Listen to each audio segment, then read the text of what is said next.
Hello, good morning सर्वांना. कसे आहात? तसं तर हिवाळ्यामुळे माझी केस खूप जास्त ड्राय आणि फ्रीजी झालेली आहेत.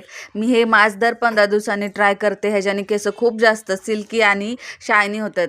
एका पातेल्यामध्ये पाणी, थोडे जवसाचे बी आणि तांदूळ घ्यायचे. ते चांगलं शिजवून घ्यायचं. शिजून झाल्यानंतर एका वाटीत ते गाळणीने गाळून घ्यायचं. त्याच्यात थोडंसं बेबी ऑइल आणि ॲलोवेरा जेल टाकायचं. ते एकदम मिक्स करून घ्यायचं. मिक्स केल्यानंतर पूर्ण केसांवरती ते अप्लाय करून घ्यायचं. चांगलं स्कॅल्प ते रूटपर्यंत मस्त असं अप्लाय करून घ्यायचं. अप्लाय करून झाल्यावरती केसवरती बांधायची. केस ॲटलिस्ट अर्धा ते 1 तास तसंच ठेवायचं ते मास्क लावून. नंतरनं अर्धा ते 1 तासानंतर हेअर वॉश करून घ्यायचा. ड्राय झाल्यावरती बघा माझी केस किती जास्त सिल्की आणि शायनी झालेली आहेत. ह्याचे रिझल्ट खरंच खूप छान आहेत. तुम्हीही हा मास्क ट्राय करा. ह्याच्याने खरंच खूप जास्त रिझल्ट भारी येतो. नंतरनं माझं डेली रुटीन शेअर करते.